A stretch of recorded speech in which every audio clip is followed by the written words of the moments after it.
গরিব মানুষ ভাই, 10,000 টাকা নিয়ে আসছি ভাই, আমার একটা স্মার্ট টিভি লাগবে ভাই। আরে ভাই 10,000 টাকা দিয়ে আপনি স্মার্ট টিভি কিনবেন কেন? কে ভাই, 10,000 টাকা হয় না ভাই স্মার্ট টিভি? 10,000 টাকা দিয়ে আপনি কি ব্র্যান্ডের স্মার্ট টিভি কিনবেন? আমার যে কোনো একটা স্মার্ট টিভি হলে স্মার্ট ভাই। আরে ভাই 10,000 টাকা তো লাগবে না। কয় টাকা লাগবে ভাই? আরো বেশি লাগবে ভাই, আর তো নাই ভাই। ভাই আর লাগবে না ভাই। এটা দিয়ে আপনি ভাবের জন্য একটা শাড়ি কিনতে পারবেন।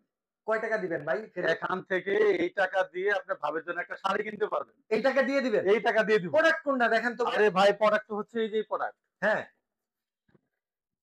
এটা হচ্ছে স্মার্ট টিভি। আচ্ছা কি কি পাবো ভাই, এটা কি কি করতে পারবো? এই প্রোডাক্টটিতে আপনি চাইলে আপনার মতো করে অ্যাপস নামাইতে পারবেন। আচ্ছা, সিসি ক্যামেরার মাধ্যমে দেখতে পারবেন, আচ্ছা, এইচডিএমআই এর মাধ্যমে। ইউটিউব ফেসবুক দেখতে পারবো ভাই? ইউটিউব, ফেসবুক দেখতে পারবেন। আচ্ছা, এই প্রোডাক্টটিতে আপনি চাইলে একটা সাউন্ড সিস্টেমও লাগাইতে পারবেন। মানে তার মানে হচ্ছে এই যে এই ব্র্যান্ডেড টিভিতে যা করতে পারবো এটাও তাই করতে পারবো। সবকিছুই করতে পারবেন। তাহলে এটার দাম কত পড়তেছে ভাই? আরে ভাই আপনি আসছেন এখানে কি বলবো? কত দিবেন, 500? আরে ভাই 500 দিব কি? আপনার শাড়ি কেনার টাকা দিতে বলছি তো রে ভাই। শাড়ি কিনতে তো ভাই 2-3 হাজার টাকা লাগে। আরে ভাই শাড়ি কিনতে 2-3 হাজার টাকা লাগে না? 2 আর 3 এর মধ্যে দিয়ে দেবো। এই যে ধরেন ভাই আপনার টাকা লয়ে নেন। এই 2,000 দিয়ে দিলেন না ভাই? ভাই তার 2000 মানে টাকা 8,000 টাকা স্মার্ট 8,000 টাকা স্মার্ট টিভি। ওয়ারেন্টি গ্যারান্টি আছে ভাই? ওয়ারেন্টি গ্যারান্টি ভাই 1 বছরের 5 প্যানেলের ওয়ারেন্টি পাবেন আর 10 বছরের সার্ভিস ওয়ারেন্টি পাবেন।